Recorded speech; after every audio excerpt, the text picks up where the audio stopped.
November has come to an end, which means it is time for my November monthly wrap. Let's take a look at the stats. I read a total of 10 books this month, which was split out over 4 different genres. I cannot believe that fantasy was the most amount of books I read this month, because I honestly thought that, fantasy was not the most, but it was. I read 4 fantasy, 3 dystopians, 2 contemporaries, and 1 memoir.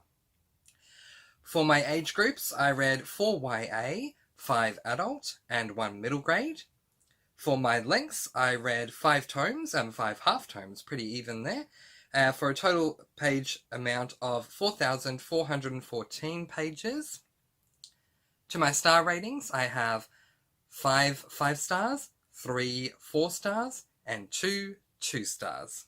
So the first book that I read this month was Words of Radiance. I began reading Words of Radiance as the two-parter, so this is what it looks like as a one-book bind-up. I'm going to hold this book in a moment, but November was my final month of reading the Stormlight Archive for the UK edition, and the UK edition is split into 2 parts. So I'll quickly hold these up so I can tell you my ratings of both of them. Words of Radiance Part 1, I gave 5 stars. Words of Radiance Part 2, I gave 5 stars. And this is the one book bind up. So from this month, December onwards, any Stormlight Archives that I read, I'm going to read them as the one book bind up. I'm currently reading Oathbringer. I started reading that a little bit early, so very happy about that. But anyway, back to this book.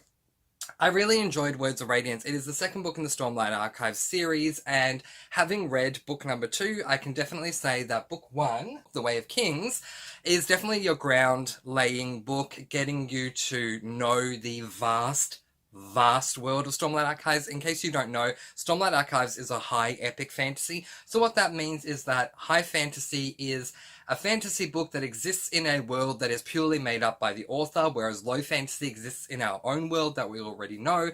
Epic fantasy means that the world itself is massive, like we can have 2 characters over here, 2 characters over there, 2 characters there. It took a while for me to get into this book, but once I felt grounded, it was great. But by the time I got to the end of the book, I got to know the ins and outs of the world, a little bit of the ins and outs of the magic system, and I really felt invested in the characters, which allowed me to jump into this book head on and just to really enjoy the continuation of the story. Because this is book 2, there's not really a lot that I can tell you about it because I'll be giving away spoilers, so I'm just going to comment on my feelings. I love this book. This book fast became one of my all-time favorites. I'll be doing favorite videos this month, so check out my favorite series and favorite books because this one is sure to make an appearance. This book gave me everything. Any emotion under the sun that you can think of, I experienced while reading this book. But the highlights that I want to mention include just really beautiful moments that occur, high epic action sequences that occur, and moments that made me laugh so much I nearly fell off the chair. Brandon Sanderson, the way that he uses quotes with his characters, the way he has his characters talk, is just hilarious because there are dry, witty, sarcastic moments, and because they are dry but also witty, and it's not modern day language, it's easy to read, but it's, you feel like it's more your classic fantasy language. Oh my gosh, so funny. The book is so good. The ending was amazing. I highly recommend this book. I highly recommend both of these Stormlight Archives books. The only things to keep in mind is that they are very long. Both of these one book, this one and this one, one book bind-ups are over 1,000 pages long. So just keep that in mind. It might take you a bit longer to get through them, but absolutely worth it. 5 stars. The next book that I read this month was helping me to complete a goal that I had set for myself between the months of October 2020 and December 2020, which is to complete open-ended series. And so the next book that I did complete was this book, Allegiant by Veronica Roth. This is the 3rd book in the Divergent, which you can see right here, Divergent series. So I read Divergent, and under that I have Insurgent. It's kind of hard to see, but it's there. I read Insurgent even months and months ago, and finally got to Allegiant. So this book is a YA dystopian, and just personal preference alone, I did not like this book.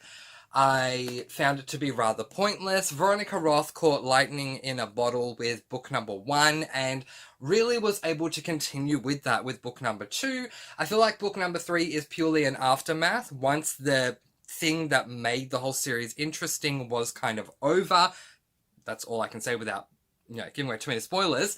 We then get this, and it just read rather pointlessly. In the second last chapter, something incredibly massive occurs that affects the entire series, and that was pretty big, and that's why I added a star onto my rating. But aside from that, I just really did not enjoy this book at all. I love the series as a whole, but I'm just not a fan of Allegiant. But if you like the series and you don't mind that what made Divergent and Insurgent as interesting as it was is no longer there, then by all means read Allegiant. But otherwise, feel free to skip this one, in my opinion. I'm giving this book 2 stars. I want to make a massive statement to Veronica Roth, and I'll be saying this with another book in just a minute as well too, but to any authors out there who are planning on writing a 3-book series or a trilogy or more in a series, and if your final book is going to be rather anticlimactic and, it really seems like a pointless read, then I'd like to introduce you to something known as an epilogue, where you can have another chapter that is set after the final chapter of your previous book, where you can write a couple of pages of interesting things that you need to put in there. You don't need a whole other book. And so I definitely feel this way about Allegiant. I definitely feel this way as well about the 3rd book in the Hunger Games, Mockingjay. So a massive shout out to Susan Collins for that one. And also about the next book I'm going to talk about. But anyway, I gave Allegiant 2 stars, and I've now completed that series. The next book that I read in November was this book, The Toll by Neil Shusterman. Just like with Allegiant, this is book number 3 that completes the Arc of a Side series, which I have those up here. You can just make them out. So I have Scythe here, and I read that relatively early on this year, gave it 5 stars. Thunderhead I have here, and I think I gave Thunderhead like 4 stars or something like that. Thunderhead ended really, really well and really interestingly, so I was really looking forward to picking up The Toll. It took me a while to get to this book. I had to put it off for a couple of months, but I was really intrigued to see what was going to happen given how Thunderhead concluded. But just like with Allegiant and Mockingjay, I felt like this book was kind of pointless, and I really just did not enjoy myself reading this book. So Neil Shusterman, the author of this book, the same bit of advice for you. I'd like to introduce you to a word called epilogue. Please use it in your second book in the Arc of a Side series. I love this series so much overall. The premise of the Arc of a Side series is that we are following Scythes in a world where death has literally ceased to exist. So Scythes are hired to ensure that death is carried out. They have a certain quota they need to fulfill in order to glean, which is the term they use in this series, but we know it as to be kill or murder people. And in the first book, one of the Scythes, Scythe Faraday, takes in 2 apprentices that he is training on how to become a Scythe, so we learn through them, and I just found it so interesting. This last book was not necessary. I found it really pointless. I found myself to be very bored reading this book. I'm sorry, Neil Shusterman. I loved your first 2. I'd love to read something else you wrote, but this one just wasn't for me. I gave it 2 stars. The next book that I read in the month of November was this book, The Rage of Dragons by Evan Winter. This book is an adult fantasy, and a little bit of an idea of the premise of this book. This book follows a man by the name of Tao, who is... At the beginning of the book, something happens to Tao, and because of this event that I don't want to spoil it because it's a big driving force for the book. So something happens to our protagonist Tao, and because of that thing that happened, Tao wants to get revenge. So it's a revenge story. A subgenre to this book is dystopian because there are 2 classes in this fantasy world. There are the lessers and the nobles. I know the lessers are called the lessers. I think the nobles are called the nobles, but I could be wrong, but you get the idea what I mean. 2 class system. Tao is a lesser. The revenge he wants is against a noble. In order for that to happen, because there are a number of safeguards in place to make sure that this would not happen right away, he could not achieve his goal right away, Tao needs to rise in the ranks to get to a point where he can take out his revenge and no one's going to stop him. In order to do that, he faces a whole bunch of organized challenges, and I really appreciated that. It was so much fun. It's really interesting because the premise of this book that a lot of people say is 1 in every 2,000 women has the power to call down dragons. 1 in every 100 men is able to magically transform himself into a bigger, stronger, faster killing machine. I would not go into this book with that premise in mind. I would go into this book with the premise I've given you, because while this is true that it can happen in this world, I think it's mentioned maybe once, if not twice, the absolute most. So sometimes premises can be a little bit misleading in that that what is mentioned is actually in the book, but it's such an insignificant part of the book that if you go in with that mindset, you're going to think that's what it's going to revolve around, and that is not what it revolves around. So I just wanted to give you that heads up. Anyway, I end up giving this book 4 stars, and I will tell you why. I started reading it as a physical book, but I had a lot of trouble reading it as a physical book because this book is its own voices. It's written by Evan Winter, a man who was not born in Africa, but he was raised there. So the setting of the book is set in Africa, but there are a ton of words, like not just throughout the book, but throughout pages there are tons of words that are written in the African language, Afrikaans. And for me as a physical book reader, if I can't pronounce the word in my head, I struggle and I'm like stuck on the word until I can pronounce it properly. And it just became very annoying for me. So I did some research and found out that there were other readers who struggled with this too, who highly recommended that you read the physical book while listening to the audiobook, because the narrator knows the Afrikaans language so well that, you know, he's able to just read it really easily and the book flows that way. I did that. That worked for me. I loved that. But because of the fact that this language barrier was just so tough for me to deal with reading the physical book on its own, I gave it 4 stars. Now, the reason why I picked up The Rage of Dragons was because the Murphy Napier Buddy Read Book of the Month was this book, The Fires of Vengeance, which is book 2 in that same series. After coming off The Rage of Dragons, I was incredibly excited to get to this book. The Rage of Dragons took me a hot minute to get into, but once I was grounded and centered and really invested in the characters, I really enjoyed the book so much that I couldn't wait to get to this one. As I've already told you with The Rage of Dragons, I needed to listen to the audiobook alongside the physical because of the language barrier. Once I finished Rage of Dragons, very excited to get onto this book, only to find out that my Audible, so I'm from Australia, so Audible Australia, does not actually have the Fires of Vengeance audiobook available yet. And that's the annoying thing as well. It's not that they don't have it, they do. You can pre-order it, but the audiobook for this book is not going to be available until, I believe, the 15th of December.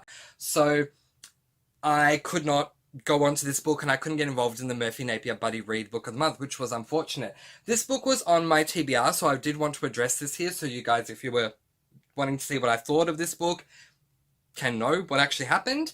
So I obviously had to put this book off because I knew I was going to have the same nightmare that I was having with this book with the language barrier, which is fine. As I said, I still gave that book 4 stars. It was still a good book, but yeah, I didn't want to have to deal with that with this one. The next book that I picked up in November was another book that helped me to complete a series, and that series is the Devil Wears Prada series. This is book number 2, Revenge Wears Prada by Lauren Weisberger. This is the second book. If you've seen the Devil Wears Prada film starring Anne Hathaway and Meryl Streep, or if you've seen the film and read the book, or just read the book, then I highly recommend moving on to book number 2, because this book continues on the story of Andy, Andrea, Sachs, and as well as Miranda Priestley, in a minor way Miranda Priestley, and Emily Charlton. This book starts off 10 years later. Andrea is in a room where she's getting ready to get married to a guy that we don't know. This is a dual perspective book. It is then and now. So we not only see what Andrea is doing now, but we also get chapters where we're following what has happened, the bridging moments between book 1 and book 2. And Andrea one day ends up going to a cooking course after she and Alex in the book, Nate in the film, broke up. And she finds that Emily, the other assistant from Runway, Emily Charlton, is there. To cut a long story short, on their final cooking class day, the teacher assigns them to work together to create a dish.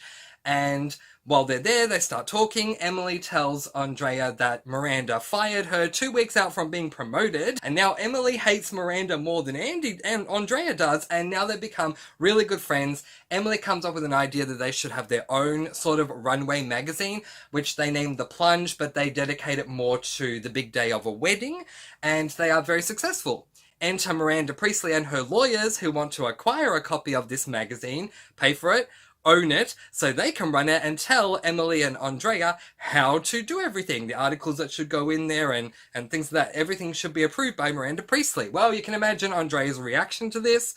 I'm sure you can kind of imagine Emily's reaction to this, but it made for an amazing read. The ending of this book was a knife to the gut moment, a massive punch to the gut, because something happened that whoa is all I can say. But I really enjoyed this book. I ended up giving it 4 stars. This is the final book in this duology, because Lauren Weisberger has gone on record as saying there will not be a 3rd book in the series. She's done with the series, but I really enjoyed it. I hope one day it gets turned into a film adaptation, but I don't think so, because both Meryl Streep and Anne Hathaway have said there's no point in doing a second one, so we'll see. But I enjoyed it. 4 stars. The next book that I read helped me to close out another series, and that series is somewhere over here that you can't really see. But that is the Selection series. The final book in that series is The Crown by Kiera Cass. So this is a YA dystopian book. This series has received a bit of a guilty pleasure / bad rep over the past couple of years, because people only refer to the Bachelor side of this series. It is also a dystopian. This world is at war with each other because of the inequity of the class system. And so because of that, we have a lot of high action scenes that go on in every single book. So please know that it's not just The Bachelor. It's the Bachelor meets war going on as well at the same time. And we see it. It's not that it's, it's not that it happens off the page and then it just explained to us in a retelling. We actually see what's going on. Massive consequences occur. This book was so good, it made me cry twice in a row. So at the end, there is a final chapter and then an epilogue. Kiera Cass knows what an epilogue is. So in the final chapter, something happens with our protagonist, and I started crying happy tears. Then finally those tears dried up. Then the protagonist said something else and I cried again. So,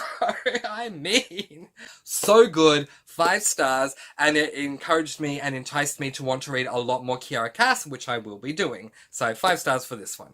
The next book that I read for the month of November was the Mr. Francy Buddy Read Book of the Month, which was this book, Lauren Graham's Talking as Fast as I Can, From Gilmore Girls to Gilmore Girls and Everything Else in Between. So for those of you who don't know Lauren Graham, there's some pictures of her. Lauren Graham is very well known for the roles she's had on TV, film, and also, apparently, I did not know this, did you? Broadway. On the show Gilmore Girls, which is a very critically acclaimed show, and I highly recommend it. A lot of fun. A great show about a mother and a daughter and everything they go through in their life. Really, really well done. Kind of like a Hallmark kind of show, but yeah, I really love it. Anyway, Lauren Graham plays the role of Lorelai Gilmore, the mother, and the show was very successful. It ended after, I think, 6 or 7 seasons. Then, many years later, the original writer who was writing the TV show ended up not signing on to do the final season of the regular show because there were a lot of disagreements that were going on behind the scenes.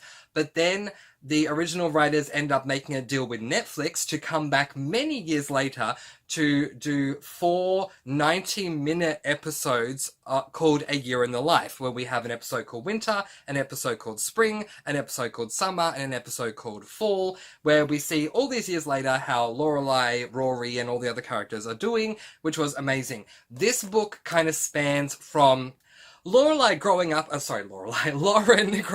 mean, to me, they're interchangeable. Lauren Graham and Lorelai Gilmore are very similar people in my mind, especially in this book. It reads like as though Lorelai wrote the book. Lauren starts off this book with how she was as a child, but that's skimmed over very quickly, and then we suddenly get to the point of, what's going on with Gilmore Girls and stuff like that, and then we have the break, and then she ends by talking about what happened with A Year in the Life. The first half of this book was downright hilarious. If you've seen Gilmore Girls and you love Lorelai Gilmore's humor, you are gonna love the first half of this book. The stuff that Lauren just comes up with and the way it's delivered is so funny. The second half of the book is incredibly informative. I read this book over 2 days, but let me explain how. The day before I finished the book, I read just the prologue because I'd just come off finishing The Crown. So I just read the prologue and that's it. Then the following day, I read the entire rest of the book. Lauren Graham does the audio, so I was listening to the audio alongside reading it, because if you're going to have a memoir where the author of the memoir is actually narrating the book, oh my gosh, it revolutionizes the reading experience, and it really, it does so much for the reading experience to have both.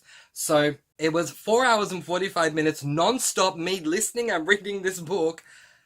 Amazing. 5 stars. Lauren Graham, please write another memoir. Lauren's written a couple of other books, but I want her to write another memoir because I had a lot of fun with this. The next book that I read in the month of November was this book, The Siren by Kiera Cass. Now, I do have another copy, a hard copy, but there are some issues with that hard copy, so I was having a lot of trouble with the hard copy, so I've decided to purchase myself a paperback, and I didn't have those same issues. I'll leave that. If you want to know, ask me in the comments below, but otherwise, we'll just leave it at that. So, this book was my very first Kiera Cass standalone, reading it 2 books after The Crown, or 1 book after finishing The Crown, and I absolutely loved it. It is my very first, my first read of, and I believe her first and one and only YA fantasy that she's written.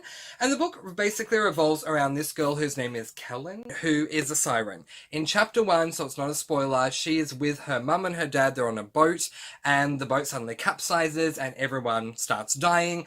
And as Kellen is drowning, she suddenly realizes she wants to live. So she calls out begging, please, I want to live, I don't want to die. And a voice responds to her saying, okay, fair enough, you can live. And then we come to find out later on that the voice that responded to her was the ocean, because the ocean in this world is a sentient being that creates sirens, and creates sirens for the purposes of the sirens allowing the ocean to thrive and remain healthy and happy, because anytime a siren says anything or sings anything, men are absolutely captivated by them, that they go straight into the water and drown themselves, feeding the ocean. This is not a evil siren book. Kellen by no means is an evil character. If anything, she doesn't want to kill anyone. So when she's out and about amongst the humans, which she sometimes is, she will pretend she's a mute so that she doesn't talk and doesn't kill them. One day she meets a guy. They end up communicating with her bit on a non-verbal side. Like, he will give her pieces of paper or a whiteboard so she can write her answers. And she falls in love. Things happen. It's a really good book. Oh my gosh, I really appreciate this book. Now, I gave this book 4.5 stars because I did not like the ending. On Goodreads, I rounded it up to 5 because I couldn't give it 4, and you can't do a half star still on Goodreads. Come on, Goodreads! The way that this book ended was really annoying, and I just did not appreciate that, but I'm not going to sacrifice the rest of the book because of the poor ending. Getting there, the journey to get to the end, was really good. So 4.5 stars. I highly, highly recommend this book. If you love Kiera Cass, you'll most likely love this book. And if any of what I've said has interested you, you will love this book. Trust me on that one. The final book that I read in the month of November was this book, Beverly Right Here by Kate DiCarmillo. This is a middle grade contemporary book, and the premise of this book is that we are following a girl by the name of Beverly who is, to put it nicely, is being raised rather improperly by her birth mother, who would rather be on her own out the backyard smoking cigarettes and not caring about Beverly at all. One day Beverly decides to run away. She's had enough. She just doesn't want to live at home anymore. So she makes her way out into the world, and she comes across a seafood restaurant, I guess, and applies for a job that they have, and she becomes a bus girl, bussing tables. And along the way, she makes some friends at this restaurant. Then when she leaves the restaurant after being hired. She comes across an elderly woman who lives in a trailer, and they start talking, and this elderly woman wants someone to drive her places because she doesn't have a license anymore. So she hires Beverly, and Beverly lives with the elderly woman, and yeah, she creates her own family. And this book was really tough for me to start with because the culture of this book was a bit of a culture shock to me because it's not what I'm used to. There were certain cultural references and ways of being, also including the way that they talk, that I had to get used to. Once I did get used to it, I had a really good journey with Beverly, and I really appreciated Beverly coming from the position that she was in, that she wanted to find a better life, and then watching her live the life she was living without her mother. And it was a great book. I mean, I'm all for family, being together and lovey-dovey and all that, but when you have a child that's being mistreated who has an intelligent enough a mind to run away from home and start her own life, I really applaud Beverly. She's a fictional character, but I applaud her, and she did a good job, and I really enjoyed it. Up. These are the books that I read in the month of November. Well, then you guys go. Peace, blessings, and so much love. I post videos every Tuesday, Thursday, Saturday, and Sunday, and I'll see you again soon. Mwah! Thank you so much for watching, and happy reading!